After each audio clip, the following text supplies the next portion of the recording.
ನಾನು ಪೊಲೀಸ್ ಇಲಾಖೆಯಿಂದ ಬಂದವನು. ಈ ಸಮಾಜಕ್ಕೆ ಪೊಲೀಸ್ ವ್ಯವಸ್ಥೆಯ ಅನಿವಾರ್ಯತೆ ಎಷ್ಟು ಇದೆ ಅಂತ ಹೇಳಿ ನನಗೆ ಬಹಳ ಚೆನ್ನಾಗಿ ಗೊತ್ತಿದೆ.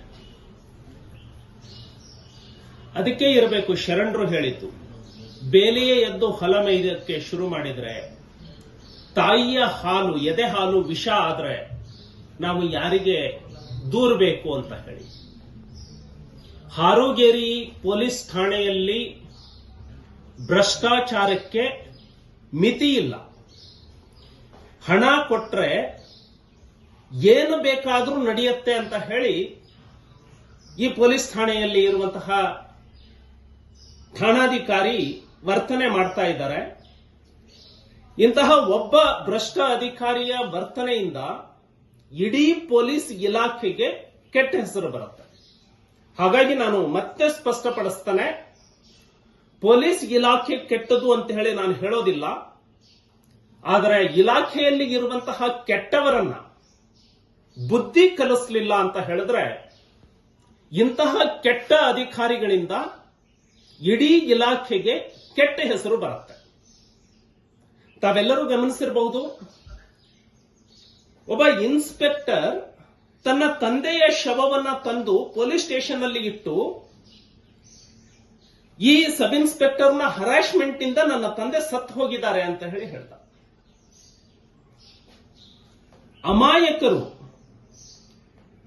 ಪೊಲೀಸ್ ಸ್ಟೇಷನ್ ಎಫ್ಐಆರ್ ಅಲ್ಲಿ ಹೆಸರು ಇದೆ ಅನ್ನೋ ಒಂದೇ ಕಾರಣಕ್ಕೆ ಬಿಎನ್ಎಸ್ ಅಥವಾ ಕ್ರಿಮಿನಲ್ ಪ್ರೊಸೀಜರ್ ಕೋಡ್ ಇವರಿಗೆ ಏನ್ ಹೇಳುತ್ತೆ ಅಂದ್ರೆ, ಎಫ್ಐಆರ್ ಅಲ್ಲಿ ಹೆಸರಿದ್ರೆ ತನಿಖಾಧಿಕಾರಿಗೆ ಸ್ಪಷ್ಟತೆ ಇರಬೇಕು, ಅವನಿಗೆ ಗೊತ್ತಾಗಬೇಕು ಈತ ಅಪರಾಧದಲ್ಲಿ ಭಾಗಿಯಾಗಿದ್ದಾನೆ ಅಂತ. ಭಾಗಿಯಾಗಿಲ್ಲ ಅಂತ ಹೇಳಿದ್ರೆ ಎಫ್ಐಆರ್ ಅಲ್ಲಿ ಹೆಸರಿದೆ ಅನ್ನೋ ಒಂದೇ ಕಾರಣಕ್ಕೆ ಯಾವ ಪೊಲೀಸ್ ಅಧಿಕಾರಿಗೂ ಕೂಡ ಆತನನ್ನ ಅರೆಸ್ಟ್ ಮಾಡಲಿಕ್ಕೆ ಅವಕಾಶ ಇಲ್ಲ. ಸುಲ್ತಾನ್ಪುರದ ಕ್ರೈಮ್ ನಂಬರ್ 179 ಅಲ್ಲಿ ಒಬ್ಬ ವ್ಯಕ್ತಿ ಅಮಾಯಕ ಬಂದು, ಸರ್ ನಾನವತ್ತು ಆ ಊರಿನಲ್ಲೇ ಇರಲಿಲ್ಲ, ನಾನು ಬೇರೆ ಕಡೆ ಇದ್ದೀನಿ, ಅದರಲ್ಲಿ ಇದ್ದಿದ್ದು ವಿಡಿಯೋ ಇದೆ ಅಂತ ಹೇಳಿ ಹೇಳ್ತಾನೆ. ಅವನ ಅಪರಾಧದಲ್ಲಿ ಭಾಗಿಯಾಗಿಲ್ಲ ಅನ್ನುವಂತಹ ಕಾನ್ಸ್ಪಿರಸಿ ಇಲ್ಲ ಅನ್ನೋದು ಗೊತ್ತಾದ ಮೇಲೂ ಈ ಹಾರೋಗೇರಿಯ ಸಬ್ ಇನ್ಸ್ಪೆಕ್ಟರ್ ಮಾಳಪ್ಪ ಅನ್ನುವಂಥವನು ಬೆಳಗ್ಗೆ 4 ಗಂಟೆಗೆ ಅವರ ಮನೆ ಒಳಗೆ ನುಗ್ಗುತ್ತಾನೆ. ಸಿವಿಲ್ ಮ್ಯಾಟರ್ನಲ್ಲಿ ಇಂಟರ್ಫಿಯರ್ ಆಗಲಿಕ್ಕೆ ಪೊಲೀಸ್ ಅಧಿಕಾರಿಗಳಿಗೆ ಅಧಿಕಾರವೇ ಇಲ್ಲ. ಹಾರೋಗೇರಿಯಲ್ಲಿ ಸಿವಿಲ್ ಮ್ಯಾಟರ್ನಲ್ಲಿ ಎಲ್ಲರಿಂದ ಹಣ ಕೀಳುವಂತಹ ಕೆಲಸ ನಡೀತಾ ಇದೆ. ಹಾಗಾಗಿ ನಾಳೆ ಬೆಳಿಗ್ಗೆ 10 ಗಂಟೆಗೆ ಹಾರೋಗೇರಿ ಪೊಲೀಸ್ ಠಾಣೆಯಲ್ಲಿ ಭ್ರಷ್ಟಾಚಾರ ನಿಲ್ಲಬೇಕು, ಭ್ರಷ್ಟ ಅಧಿಕಾರಿಯ ವಿರುದ್ಧ ಕ್ರಮ ಆಗಬೇಕು ಅಂತ ಹೇಳಿ ಹಾರೋಗೇರಿ ಪೊಲೀಸ್ ಠಾಣೆಗೆ ಮುತ್ತಿಗೆ ಹಾಕಲಿಕ್ಕೆ ಹೋಗ್ತಾ ಇದ್ದಾರೆ, ನ್ಯಾಯವನ್ನ ಕೇಳಲಿಕ್ಕೆ ಹೋಗ್ತಾ ಇದ್ದಾರೆ. ನಾನು ಯಾರಿಗೂ ಆಹ್ವಾನ ಮಾಡೋದಿಲ್ಲ.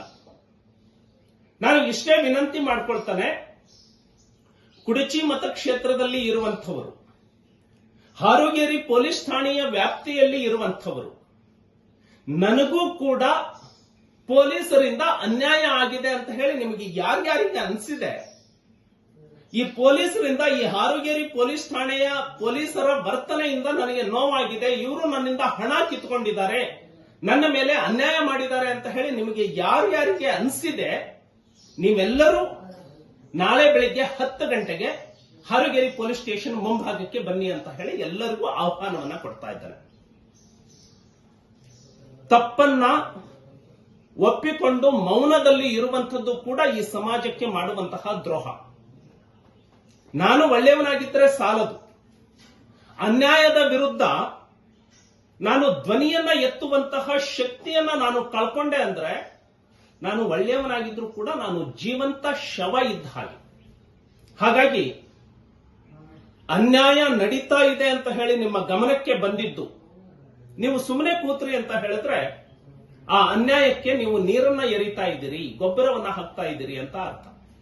ಸೊ ನಾಳೆ ಬೆಳಿಗ್ಗೆ 10 ಗಂಟೆಗೆ ಹಾರೋಗೇರಿ ಪೊಲೀಸ್ ಠಾಣೆಯಲ್ಲಿ ಏನೆಲ್ಲ ಅಕ್ರಮಗಳು ನಡೀತಾ ಇದ್ದಾವೆ ಉದಾಹರಣೆಯ ಸಮೇತ ಎಲ್ಲ ಮಾಧ್ಯಮದವರ ಮುಂದೆ ನಾವು ಧೈರ್ಯದಿಂದ ಹೇಳಬೇಕು, ಈ ಸಬ್ ಇನ್ಸ್ಪೆಕ್ಟರ್ ನನ್ನ ಹತ್ರ ಇಷ್ಟು ದುಡ್ಡು ಇಸ್ಕೊಂಡ, ಈ ಸಬ್ ಇನ್ಸ್ಪೆಕ್ಟರ್ ನನಗೆ ದುಡ್ಡಿಗಾಗಿ ಈ ತರ ಹರಾಸ್ಮೆಂಟ್ ಮಾಡದ ಅಂತ ಹೇಳುವಂತಹ ಧೈರ್ಯವನ್ನ ನಾವು ತೋರಿಸಬೇಕು.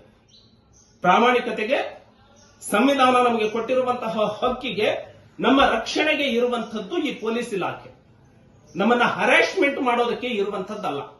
ಸೊ ನಾಳೆ ಬೆಳಿಗ್ಗೆ 10 ಗಂಟೆಗೆ ಹಾರೋಗೇರಿ ಪೊಲೀಸ್ ಠಾಣೆಗೆ ನ್ಯಾಯಕ್ಕಾಗಿ ಭ್ರಷ್ಟ ಅಧಿಕಾರಿಯನ್ನ ಕಿತ್ತೊಗಿಬೇಕು ಅಂತ ಹೇಳಿ ಬೇಡಿಕೆಯನ್ನ ಇತ್ತು. ನಾವೆಲ್ಲರೂ ಕೂಡ ನ್ಯಾಯದ ಧ್ವನಿಯನ್ನ ಎತ್ತೋಣ. 10 ಗಂಟೆಗೆ ನಾವೆಲ್ಲರೂ ಸೇರೋಣ. ಎಲ್ಲರಿಗೂ ನಮಸ್ಕಾರ.